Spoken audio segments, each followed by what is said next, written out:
Hello guys, അസ്സാം വലൈക്കും. അപ്പോൾ എന്തൊക്കെ വർത്താനം, എല്ലാവർക്കും സുഖമെന്ന് വിചാരിക്കുന്നു. അപ്പോൾ ഞാൻ ആദ്യം പറയട്ടെ, നമ്മുടെ ചാനൽ ആദ്യമായിട്ട് കാണുന്ന കൂട്ടുകാരാണെങ്കിൽ ഒന്ന് സബ്സ്ക്രൈബ് ചെയ്യുക, തൊട്ടടുത്ത ആ ബെല്ലൈക്കനോട് അടിച്ച് ഹോളെന്ന ഓപ്ഷനും കൂടെ ഒന്ന് ക്ലിക്ക് ചെയ്ത് വെക്കണേ. അപ്പം ഇന്നത്തെ നമ്മുടെ ടോപ്പിക് എന്താണെന്ന് ചോദിച്ചാൽ ജിസ്ന സലീമിനെ കുറിച്ചിട്ടാണ് കേട്ടോ. അപ്പോൾ എല്ലാവർക്കും അറിയുന്ന തന്നെ ആയിരിക്കും, നമ്മൾ സജിൻ്റെ മാരിക്ക് തന്നെ പിന്നെ യൂട്യൂബിലൊക്കെ നിറഞ്ഞിരിക്കുന്ന ആളാണ് ജിസ്ന സലീം. അപ്പോൾ ആരാന്ന് വെച്ചാൽ കൃഷ്ണൻ്റെ ഫോട്ടോ ഒക്കെ വരച്ച് പിന്നെ ഫേമസ് ആയിട്ടുള്ള ആളാണ് കേട്ടോ. ഗുരുവായൂർ അമ്പലത്തിലേക്ക് കയറി കുറേ വിവാദങ്ങളും കാര്യങ്ങളൊക്കെ കേട്ടിട്ടുള്ള ആളാണ്. 75ഓളം ഫോട്ടോ വരച്ചിട്ടാണ് അവൾ വീട് വെച്ചതെന്നൊക്കെ പറഞ്ഞൊരു വീഡിയോ ഇട്ടിട്ടുണ്ടായിരുന്നു. അപ്പോൾ എല്ലാവരും കണ്ടിട്ടുണ്ടാവും കേട്ടോ ഒരു പിന്നെ ഇൻ്റർവ്യൂവിൽ. അപ്പോൾ അതാ അവളെ കുറിച്ചിട്ടാണ് പറയുന്നത്. അവൾ പിന്നെ ഫോട്ടോ വരച്ച് തന്നെയാണ് പിന്നെ ഫേമസ് ആയിട്ടുള്ളതല്ലേ. പിന്നെ കുറേ വിവാദങ്ങളും കാര്യങ്ങളും അവൾ പിന്നെ ഉണ്ടാകലുണ്ട്. അമ്പലത്തിൽ കയറിയിട്ടാണെങ്കിലും അതേമാതിരിക്ക് തന്നെ അടുത്തൊരു പിന്നെ വീട് കുടിക്കലും കാര്യങ്ങളൊക്കെ ആയിട്ട് അങ്ങനെ കുറേ പിന്നെ ഫേമസ് ആയിട്ടുണ്ടായിരുന്നു കേട്ടോ. ഒന്നുകൂടെ കയറിയിട്ടുണ്ടായിരുന്നു. അപ്പോൾ അവളെ കുറിച്ചിട്ടാണ്. അപ്പോൾ വേറെ ഒന്നല്ല എനിക്ക് പറയാനുള്ളത്. അപ്പോൾ അവളെ കുറിച്ച് അവരൊരു ഉസ്താദ് പറയുന്നുണ്ട് കേട്ടോ. അത് നിങ്ങൾ കേട്ടു നോക്കിയേ.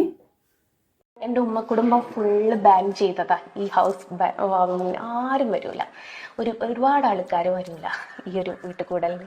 നമ്മൾ വിളിക്കൽ, അതായത് കുടുംബക്കാരും വരില്ല ഈ ഒരു കാരണം കൊണ്ടിട്ടാണ്. കാരണം കണ്ണനെ വരച്ച് അതിൽ നിന്ന് കിട്ടുന്ന വരുമാനം കൊണ്ട് വീട് വെച്ചപ്പം അത് അവർക്ക് ശരിയായിട്ട് തോന്നിയില്ല. പക്ഷെ എൻ്റെ മനസാക്ഷിയുടെ മുമ്പിൽ തുടക്കത്തിലേ പറയാം. നോക്കൂ നിങ്ങൾ, ഇവിടെ ഈ പെൺകുട്ടി പറഞ്ഞൊരു കാര്യം നമ്മളൊന്ന് ശ്രദ്ധിച്ചു നോക്കി. ഞാൻ കൃഷ്ണനെ വരച്ചതിന്റെ പേരിൽ എൻ്റെ കുടുംബം എന്നെ ബഹിഷ്കരിക്കുന്നു, അവരെന്നെ ചീത്ത വിളിക്കുന്നു, അവരെന്നെ മോശമാക്കുന്നു എന്ന് പറയുമ്പോൾ സ്വാഭാവികമായിട്ട് നമ്മുടെ നാട്ടിൽ എൻ്റെ പ്രിയപ്പെട്ട സഹോദര സമുദായത്തിൽപ്പെട്ടവർ ചിന്തിക്കുന്നത് എന്താ? കണ്ടില്ലേ, ഞങ്ങളൊക്കെ ഏറെ ആദരിക്കുകയും ആരാധിക്കുകയും ചെയ്യുന്ന ഞങ്ങളുടെ പ്രിയപ്പെട്ട കൃഷ്ണനെ വരച്ചതിൻ്റെ പേരിൽ ആ പെൺകുട്ടിയെ ഇവരെല്ലാവരും കൂടി ഹറാസ് ചെയ്യാൻ അങ്ങനെ ചിന്തിക്കുന്നുണ്ടാവും അല്ലേ? എങ്കിൽ നിങ്ങൾക്ക് ചിന്തിക്കാൻ വേണ്ടി ഞാൻ ഒരു കാര്യം പറയാണ്. ഈ കൃഷ്ണ കൃപാസാഗരം എന്ന കവിതാ സമാഹാരത്തിന്റെ രചയിതാവാരാണ്? ആരുടേതാണ് ആ കവിതാ സമാഹാരം? യൂസുഫ് അലി കേച്ചേരിയുടേതാണ്. നമ്മുടെ മലയാളത്തിലെ മഹാനടനാണല്ലോ മമ്മൂട്ടി. പല്ലാവൂർ ദേവനാരായണൻ മുതൽ ഇങ്ങോട്ട് അറക്കൽ മാധവനുണ്ണി അടക്കമുള്ള ഹൈന്ദവ കഥാപാത്രങ്ങളെ അവതരിപ്പിച്ച പ്രതിഭാശാലിയായ ഒരു കലാകാരനാണ്. ഇപ്പം മമ്മൂട്ടിനെയാണെങ്കിലും യൂസുഫ് അലി കേച്ചേരിനെയൊക്കെ ആണെങ്കിൽ അവരെ ആരെങ്കിലും ചീത്ത വിളിക്കാറുണ്ടോ? അവരെ ആരെങ്കിലും മോശപ്പെടുത്താറുണ്ടോ? അവരൊക്കെ ഇസ്ലാം നാമധാരികളായിരിക്കെ തന്നെ ഈ ജനാധിപത്യ രാജ്യം, ഇവിടുത്തെ ഭരണഘടന അവർക്ക് കൊടുക്കുന്നൊരു അവകാശമുണ്ട്. ഒരു മതവിശ്വാസി അല്ലെങ്കിൽ ഒരു മതത്തിന്റെ പേര് സ്വീകരിച്ച ഒരാൾ ആണ് എന്നതുകൊണ്ട് പൂർണ്ണമായിട്ടും ആ മതത്തെ അനുധാവനം ചെയ്ത് മതത്തിന്റെ നിയമങ്ങളെല്ലാം അംഗീകരിച്ചേ പോകാൻ പാടുള്ളൂ എന്ന വ്യവസ്ഥയൊന്നുമില്ല. ഇവിടെ ഏതൊരു മനുഷ്യനും ഏത് രൂപത്തിൽ അയാൾക്ക് വിശ്വാസിയാകാം, അയാൾക്ക് സ്വതന്ത്രനാകാം, ഏത് രൂപത്തിലും ജീവിക്കാം അയാൾക്ക്. അത് അവരൊക്കെ ഫോളോ ചെയ്യുന്നു. എന്നാൽ സിനിമയോ മറ്റു ഡാൻസോ മറ്റു പാട്ടോ വന്നിട്ട് ഞങ്ങൾ അതിനൊന്നും ഫോളോ ചെയ്യുന്നില്ല. ഇപ്പൊ എൻ്റെ വ്യക്തിപരമായിട്ടുള്ള കാര്യം പറഞ്ഞാൽ ഞാനൊന്നും ഫോളോ ചെയ്യുന്നില്ല, എനിക്ക് അങ്ങനെയും ജീവിക്കാം. എന്നാൽ അങ്ങനെയല്ല, ഒരു മുസ്ലിം നാമധാരി ആയിക്കൊണ്ട് തന്നെ അയാൾ കലയും കവിതയൊക്കെ സ്നേഹിക്കുകയും അയാൾ ആടുകയും പാടുകയും അഭിനയിക്കുകയൊക്കെ ചെയ്യുന്നു. അയാൾക്ക് അങ്ങനെയും പോകാം. ഈ രാജ്യത്ത് അതിനൊക്കെ പറ്റും. ഇവരെ നമ്മൾ ആരെങ്കിലും, ഇപ്പൊ ഞാൻ സോഷ്യൽ മീഡിയയിലൂടെ ഇസ്ലാം വിമർശനങ്ങൾക്ക് മറുപടി പറയുന്ന ഒരു എളിയവനാണ്. എപ്പോഴെങ്കിലും ഈ പറയുന്ന പെൺകുട്ടിക്ക് ഞാനൊരു മറുപടി പറഞ്ഞാൽ നിങ്ങൾ കണ്ടിട്ടുണ്ടോ? ആ പെൺകുട്ടി വരച്ചതിന്റെ പേരിൽ, ആ പെൺകുട്ടി റീൽസ് ചെയ്തതിന്റെ പേരിൽ? അതിൻ്റെ ഒന്നും ആവശ്യം, അതൊക്കെ അവർക്ക് ഫണ്ടമെന്റൽ റൈറ്റ്സ് ഉണ്ട്, അവർക്ക് അതൊക്കെ ചെയ്യാം. നമ്മൾ ആരും പറഞ്ഞിട്ടില്ല. പക്ഷേ സമൂഹം പ്രതികരിക്കേണ്ടി വന്നൊരു സാഹചര്യം എന്താണ്? അവിടെയാണ് നമ്മൾ ഇന്നത്തെ ഈ വീഡിയോയുടെ പ്രസക്തി നിങ്ങൾക്ക് ബോധ്യപ്പെടുത്തിരുന്നത്. ഈ പെൺകുട്ടിക്കെതിരെ സമീപകാലത്ത് ഗുരുവായൂർ ക്ഷേത്രത്തിൽ കയറിയതിന്റെ പേരിൽ കലാപാഹ്വാനത്തിന് കേസ് കൊടുത്തു. നിങ്ങളൊക്കെ വാർത്തയിൽ വായിച്ചാണോ അല്ലേ? എന്തേ കാരണം? ആ പെൺകുട്ടി ചെയ്ത പ്രധാനപ്പെട്ട ഒരു തെറ്റ്, ഇപ്പം ക്ഷേത്രം എന്ന് പറഞ്ഞാൽ അവിടെ മത്സ്യമാംസാദികളൊന്നും കയറ്റാൻ പാടില്ല. അപ്പം മുട്ട ചേർത്ത കേക്ക് അവിടെ കൊണ്ട് വെച്ച് മുറിക്കുകയും ആളെ കൂട്ടുകയും പ്രശ്നങ്ങളുണ്ടാകുകയും അങ്ങോട്ടും ഇങ്ങോട്ടൊക്കെ പ്രശ്നങ്ങളൊക്കെ ഉണ്ടായി. അതിൻ്റെ പേരിൽ ഒരു കേസ് കൊടുത്തു. ഇവിടെ ഇത് കാണുന്ന ഒരു തട്ടം ധരിച്ചൊരു പെൺകുട്ടി ഒരു ക്ഷേത്ര നടയിൽ ചെന്ന് കേക്ക് മുറിക്കുന്നു. അവിടെ ഈ പെൺകുട്ടി കൃഷ്ണഭക്തയാണെന്നോ അല്ലെങ്കിൽ അതിനെ വളരെയധികം സ്നേഹിക്കുന്ന ഒരാളാണെന്നോ അല്ല പുറത്തു വരുന്നത്. ഒരു മുസ്ലിം, ആ പെൺകുട്ടിയുടെ പേര് ഞാനിവിടെ പറയുന്നില്ല, ഒരു മുസ്ലിം പെൺകുട്ടി, തട്ടമിട്ട പെൺകുട്ടി അവിടെ ചെന്ന് നമ്മുടെ ക്ഷേത്രത്തിന്റെ ആചാരാനുഷ്ഠാനങ്ങൾ നശിപ്പിക്കുന്ന ഒരു സമുദായത്തെ മുഴുവനും ചീത്ത വിളിക്കാനും അവഹേളിക്കാനും പല ആളുകളും കമന്റിൽ എഴുതി. അല്ലെങ്കിലും ഈ വിഭാഗം ആളുകൾ, അങ്ങനെ പറഞ്ഞത്, അല്ലെങ്കിലും ഈ വിഭാഗം ആളുകൾ നമ്മുടെ ക്ഷേത്രത്തെ ആചാരത്തെയൊക്കെ തന്ത്രപൂർവ്വം നശിപ്പിക്കാൻ നോക്കുന്നതാണ്. നിങ്ങൾ ആലോചിച്ച് നോക്കി, ഈ പെൺകുട്ടിയുടെ അപക്വമായ പെരുമാറ്റം കൊണ്ടുണ്ടായ സംഗതിയാണ്. ഇനി രണ്ടാമത്തെ നോക്കൂ, ശബരിമല പ്രശ്നം കത്തിക്കേറുന്ന സമയത്ത് ബിന്ദു അമ്മിണിയേക്കാൾ ഹൈലൈറ്റ് ചെയ്യപ്പെട്ട ആരാ? രഹന ഫാത്തിമയാ. രഹന ഫാത്തിമ ഇസ്ലാം മതവിശ്വാസിയാണ്. അവർ ഒരു നിലക്കും ഇസ്ലാമിനെ ഫോളോ ചെയ്യുന്ന ആളല്ല എന്നിരിക്കെ തന്നെ ശബരിമലയിൽ അവർ വലിഞ്ഞു കയറാൻ നോക്കി, അവിടുത്തെ ആചാരങ്ങളെ ലംഘിക്കാൻ നോക്കിയപ്പോഴേക്കും മറ്റ് സഹോദര സമുദായത്തിൽപ്പെട്ട ഹൈന്ദവ സഹോദരങ്ങളുടെ മനസ്സിലെന്താ വരിക?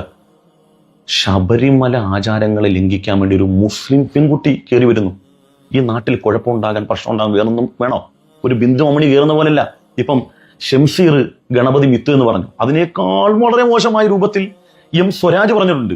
ഈ ശബരിമല യുവതി പ്രവേശനവുമായി ബന്ധപ്പെട്ട് സ്വരാജ് പറഞ്ഞത്, ഈ കന്യ അയ്യപ്പൻ മല കയറി വരാത്ത ആ സാഹചര്യത്തിൽ മാളികപ്പുറത്തമ്മയെ അയ്യപ്പന് വിവാഹം കഴിക്കും, അതോടുകൂടി എല്ലാവർക്കും പ്രവേശിക്കാനുള്ള സാഹചര്യം ഉണ്ടാകും. പ്രളയകാലത്ത്, കോവിഡ് കാലത്ത് കന്യ അയ്യപ്പൻ മല കയറി വന്നിട്ടില്ലല്ലോ, അതുകൊണ്ട് മാളികപ്പുറത്തമ്മയെ അയ്യപ്പൻ വിവാഹം കഴിച്ചു, ഇനി മുതൽ യുവതികൾക്കൊക്കെ കയറാം. അങ്ങേയറ്റം ഹൈന്ദവ സഹോദരങ്ങൾക്ക് വേദന ഉണ്ടാകുന്ന പരാമർശം നടത്തിയിട്ടും ഇപ്പുറത്ത് ഷംസീർ, അദ്ദേഹം ഇസ്ലാം ഫോളോ ചെയ്യുന്ന ഒരാളല്ല, നിങ്ങൾക്കൊക്കെ അറിയാം. അദ്ദേഹം പലപ്പോഴായി മുസ്ലിമീങ്ങളുടെ വിവിധ പള്ളികളിൽ നിന്ന് കൊടുക്കുന്ന ബാങ്കിനെയൊക്കെ നിശ്ചിതമായി വിമർശിച്ച ഒരാളാണ്. എന്നാൽ ഷംസീർ പറയുന്ന വാക്കിന് എത്രമേൽ വിവാദപരമായിട്ട് എന്തെല്ലാം ഈ നാട്ടിൽ പ്രശ്നങ്ങളുണ്ടായി, അതിൻ്റെ പേരിൽ എന്തെല്ലാം വിവാദങ്ങൾ, എത്ര ദിവസം പ്രക്ഷോഭങ്ങളും റാലികളും, അതിൻ്റെ പേരിൽ ഈ മുസ്ലിം സമുദായത്തെയാണ് തെറി വിളിച്ചത് മുഴുവനും. എന്നാൽ ഷംസീർ ഇസ്ലാമിന്റെ പ്രതിനിധി വല്ലതാണ്. അപ്പൊ ഞാൻ പറഞ്ഞു വന്നതിന് ആകത്തുക, ഇവിടെ കുറെ ആളുകൾ വിവാദവും പ്രശ്നങ്ങളൊക്കെ ഉണ്ടാക്കി ഏതെങ്കിലും ഒരു പക്ഷത്തിന് അനുകൂലമായിട്ട് നിന്ന് മറ്റൊരു പക്ഷത്തെ പ്രതികൂലമാക്കി നിർത്തിക്കൊണ്ട് അതിനിടയിൽ നിന്ന് അവർക്ക് ധനസമാഹരണം നടത്തി അവർ സന്തോഷകരമായിട്ട് ജീവിക്കും. ഇവിടെ മറ്റ് സമുദായങ്ങൾ തമ്മിലടിക്കുകയും ചെയ്യും. ഇവിടെ ആർക്കും കൃഷ്ണനെ വരക്കാന്നേ, ആർക്കും കൃഷ്ണനെ കുറിച്ച് എഴുതാന്നേ. ഇത് ജനാധിപത്യ രാജ്യമാണ്, ഇവിടൊക്കെ അതിനൊക്കെയുള്ള അവകാശമുണ്ട്. എന്നാൽ ഇസ്ലാം മതം പൂർണ്ണമായി അംഗീകരിക്കുന്ന ഒരാളെ സംബന്ധിച്ചിടത്തോളം അയാൾക്ക് ചില നിബന്ധനകളുണ്ട്. അയാൾക്ക് എന്ത് പറ്റും, എന്ത് പറ്റില്ല എന്നൊക്കെയുള്ള കർശനമായ നിയന്ത്രണമുണ്ട്. അതനുസരിച്ച് ജീവിക്കാൻ കഴിവുള്ളവൻ അങ്ങനെ ജീവിക്കട്ടെ. എന്നാൽ അങ്ങനെയല്ല, മുസ്ലിം നാമം സ്വീകരിച്ചുകൊണ്ട് തന്നെ ഇസ്ലാം നിഷ്കർഷിക്കുന്ന കാര്യങ്ങൾക്കപ്പുറം പ്രവർത്തിക്കാൻ ആഗ്രഹിക്കുന്ന ആളുകൾക്ക് ഈ ജനാധിപത്യ രാജ്യത്തിന്റെ ഭരണഘടന തരുന്ന അവകാശങ്ങളെ മുറുകെ പിടിച്ചുകൊണ്ട് അയാൾക്ക് ഇഷ്ടമുള്ള പോലെ വരക്കുക, ഡാൻസ് ചെയ്യുക, നൃത്തം ചെയ്യുക, എന്തുകൊണ്ട് ചെയ്യാം. പടച്ചവനെ ഓർത്ത് സമൂഹങ്ങൾക്കിടയിൽ ഛിദ്രതയും സ്പർദ്ധയും ഉണ്ടാക്കരുത്. ഇത്രമാത്രമേ ഉള്ളൂ, വേറെ കുഴപ്പമൊന്നുമില്ല. ഈ വീഡിയോ അവസാനിപ്പിക്കുന്നതിന് മുമ്പ് എൻ്റെ സൗഹൃദ വലയത്തിലുള്ള പ്രിയപ്പെട്ട സഹോദര സമുദായത്തിൽപ്പെട്ടവരോടാണ് എനിക്ക് പറയാനുള്ളത്. നിങ്ങൾ നിഷ്പക്ഷമായിട്ട് ചിന്തിക്കുമെങ്കിൽ നിങ്ങൾക്കൊരു കാര്യം ഞാൻ പറഞ്ഞുതരാം. നിങ്ങളൊക്കെ വിചാരിച്ചിരിക്കുന്നത് ഇസ്ലാം എന്ന് പറഞ്ഞാൽ എല്ലാ കാര്യങ്ങളും വ്യക്തികൾ തമ്മിൽ അടിച്ചേൽപ്പിക്കുന്ന ഒരു മതമാണെന്ന്. അത് നിങ്ങൾ പലപ്പോഴും തെറ്റിദ്ധരിച്ചിട്ടുള്ള ആരൊക്കെയോ നിങ്ങളെ പറഞ്ഞ് തെറ്റിദ്ധരിപ്പിച്ച. നിങ്ങൾ എന്നെ കേൾക്കുമെങ്കിൽ, നിങ്ങളുടെ ഹൃദയം തുറന്ന് നിങ്ങൾ കേൾക്കുമെങ്കിൽ, വിശുദ്ധമായ ഖുർആനിലെ 2-ാം അധ്യായത്തിന്റെ 255-ാമത്തെ വചനം ദൈവത്തെ പരിചയപ്പെടുത്തുന്നതാണ്. വിശുദ്ധമായ ഖുർആനിലെ അതിപ്രധാനമായ വളരെ മഹത്വമുള്ള ഒരു വചനമായി ഞങ്ങൾ മുസ്ലിമീങ്ങൾ നിത്യേന പാരായണം ചെയ്താണ്. അതിന്റെ പേര് ആയത്തുൽ കുർസി എന്നാണ് ആ വചനത്തിനെ സൂചിപ്പിക്കുന്നത്. ആ വചനത്തിൽ പറയുന്നത്, അതിൻ്റെ ആശയം ഇതാണ്: ആരാധനക്കർഹൻ അല്ലാഹു അല്ലാതെ മറ്റാരുമില്ല എന്ന് പറയുന്നു. അവൻ എന്നൊന്നും ജീവിച്ചിരിക്കുന്നവനാണ്, അവനാണ് എല്ലാത്തിൻ്റെ അധികാരം, അവനാണ് എല്ലാം നിയന്ത്രിക്കുന്നത്. ഇങ്ങനെ ദൈവത്തിൻ്റെ മഹത്വങ്ങൾ മുഴുവൻ പറഞ്ഞതിന് ശേഷം അടുത്ത വചനം തുടങ്ങുന്നത് ലാ ഇക്റാഹ ഫിദ്ദീൻ ഖദ് തബയ്യന റുശ്ദു മിനൽ ഗയ്. മതത്തിൽ ഒരാളെ നിർബന്ധിക്കലില്ല, മതം ഒരാളിലേക്കും അടിച്ചേൽപ്പിക്കാൻ പാടില്ല, അടിച്ചേൽപ്പിക്കലില്ല എന്ന് പറയാം. അസത്യത്തിൽ നിന്ന് സത്യം വേർതിരിഞ്ഞു കഴിഞ്ഞു, തെറ്റിൽ നിന്ന് ശരി വ്യക്തമായി കഴിഞ്ഞു, ഇരുട്ടിൽ നിന്ന് വെളിച്ചം കൃത്യമായി കഴിഞ്ഞു. ഇനി അത് ഇഷ്ടമുള്ള ആളുകൾക്ക് അനുധാവനം ചെയ്യാം, അനുധാവനം ചെയ്യാതിരിക്കാം. ലാ ഇക്റാഹ ഫിദ്ദീൻ, ആരെയും ഒരാളുടെ മേലും മതം അടിച്ചേൽപ്പിക്കുന്നില്ല. ഇത് വിശുദ്ധമായ ഖുർആന്റെ വളരെ പ്രസക്തമായൊരു വചനമാണ്. നോക്കൂ, അതിന് തൊട്ടു മുമ്പ് പറഞ്ഞതോ, ഇത് ഇങ്ങനെയൊക്കെയാണ് പ്രപഞ്ച സൃഷ്ടാവായ ദൈവം, ഇവൻ ഇന്ന ഇന്ന സവിശേഷതകളും ഗുണവിശേഷണങ്ങളും ഉണ്ട് എന്ന് പറഞ്ഞിട്ട് പറയാണ്, ദേ ഒരു കാര്യം പറഞ്ഞേക്കാം, മതത്തിൽ ഒരാളെയും അടിച്ചേൽപ്പിക്കില്ല. നിങ്ങൾക്ക് ഇഷ്ടമുണ്ടെങ്കിൽ വിശ്വസിക്കാം, വിശ്വസിക്കാതിരിക്കാം. പ്രിയപ്പെട്ട സുഹൃത്തുക്കൾക്ക്, ഈ വചനം ഇറങ്ങിയതിന്റെ പശ്ചാത്തലം അറിയൂ? പരിശുദ്ധ റസൂൽ സല്ലല്ലാഹു അലൈഹി വസല്ലം തങ്ങളുടെ അനുചരന്മാരിൽ ഒരാളുടെ 2 മക്കൾ ക്രൈസ്തവ വിശ്വാസികളായി. അതിനെ ഫോളോ ചെയ്തു. പ്രിയപ്പെട്ട പിതാവിന് വലിയ ദണ്ണവും വിഷമവും ഉണ്ടായി. അവർ പറഞ്ഞു, നിങ്ങൾ ആ ആശയത്തിൽ നിന്ന് മാറണം. അപ്പോൾ കുട്ടികൾ പറഞ്ഞു, ഇല്ല, മുഹമ്മദ് നബി സല്ലല്ലാഹു അലൈഹി വസല്ലം തങ്ങൾ പറയുകയാണെങ്കിൽ ഞങ്ങൾ മാറാം. അപ്പോഴാണ് മുഹമ്മദ് നബി സല്ലല്ലാഹു അലൈഹി വസല്ലം തങ്ങൾ ആ പ്രിയപ്പെട്ട മക്കളോടും ആ പിതാവിനോടും പറഞ്ഞു കൊടുക്കാൻ വേണ്ടി ആ സമയത്ത് ഒരു വചനം ഇറങ്ങുന്നു, ലാ ഇക്റാഹ ഫിദ്ദീൻ ഖദ് തബയ്യന റുശ്ദു മിനൽ ഗയ്. അസത്യത്തിൽ നിന്ന് സത്യം കൃത്യമായി വേർതിരിഞ്ഞിട്ടുണ്ട്. മതത്തിൽ ഒരാളെയും അടിച്ചേൽപ്പിക്കല്ലേ, ദൈവത്തിനെ കുറിച്ച് കൃത്യമായി പറഞ്ഞു കൊടുത്തിട്ടുണ്ട്. ഇഷ്ടമുള്ളവർക്ക് വിശ്വസിക്കാം, വിശ്വസിക്കാതിരിക്കാം. ഇതാണ് ഇസ്ലാം.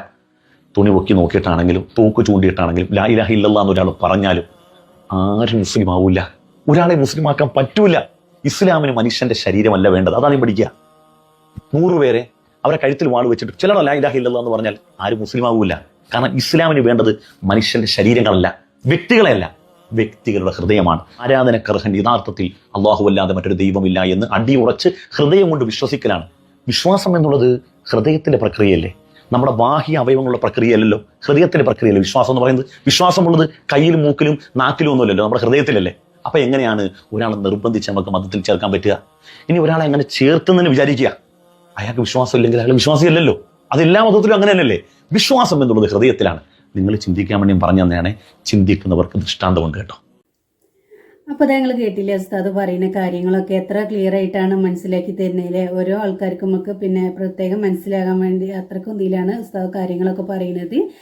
അപ്പോൾ അവൾ ചാനലിൽ പിന്നെ അവളെ ഇൻ്റർവ്യൂവിലൊക്കെ കാര്യങ്ങൾ പറഞ്ഞിട്ടുണ്ടായിരുന്നു.